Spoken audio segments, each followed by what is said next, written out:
sugar. Let's sweeten up our conversation and see what our topic is going to be for today.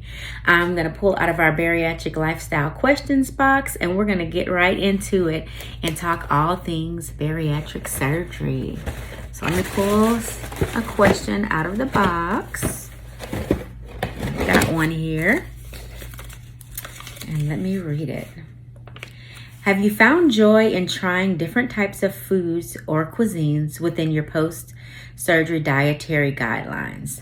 This is a really good question. Y'all, I am a picky eater. I have always been a picky eater.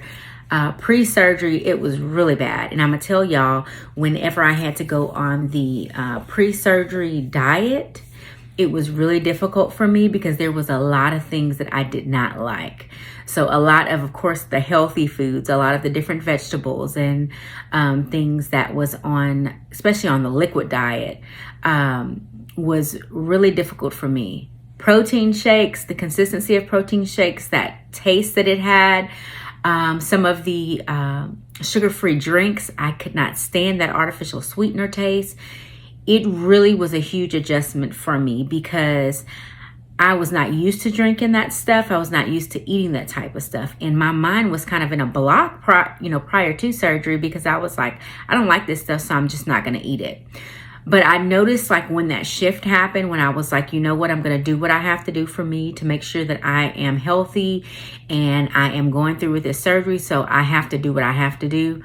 Then I just started really just the sugar-free drinks, I just drink it. And eventually it's like I became immune to it. So it's like that aftertaste that I was tasting before that I could not stand.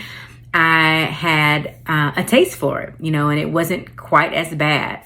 Some of the vegetables like avocados, Brussels sprouts, different types of cucumbers and eating like raw broccoli or raw cauliflower, tomatoes. I mean, the list can really go on and on because I was a very, very picky eater. But I began to eat those things. Some of the textures of the shakes, the protein powder taste, I could not stand that taste, that chalkiness. It would literally make me dry heave sometimes. And I just had to kind of put it behind the back of my head and just be like, girl, you got to do this. I mean, it's just like all or nothing. You got to do it. And it was a mind thing. It was a lot to do with my mind. And once I got past that, it got better for me. After I had surgery, believe it or not, my palate grew just tremendously because I just started trying different things, different fruits and vegetables and different types of meat, just different ways to cook foods, yogurt. Oh my goodness gracious. When I tell y'all that I do not like yogurt, y'all, I eat yogurt every day now. And then not only do I eat yogurt, it's like the Greek yogurt. That's and according to my husband, it's way worse than regular yogurt. And then I eat the sugar-free one. And so he says it's terrible. He doesn't know how I eat that, but I love it, and I've become, I guess my taste buds have just become accustomed to it now. And so I can eat those things. Protein shakes, I drink them all the time now. The sugar-free drinks, I drink them all the time. Different vegetables I eat, and now I'm more open to trying things than I was before because pre-surgery, before that shift happened, I was just like, I'm not trying this stuff. I don't like it. I don't want to try it. I'm good. And I'm a very visual eater. So if it didn't look good, i.e. avocados, guacamole looks disgusting. If it didn't look good, I didn't want to taste it. But now I've grown beyond that, and I'm more prone to trying different foods now, regardless of what it looks like.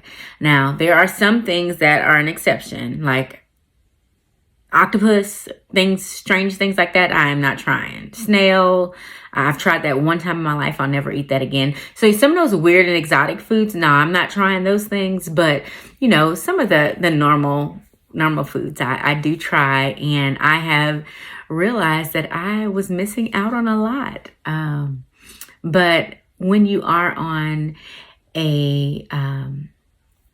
this health journey, you realize that, you're eating to live not living to eat.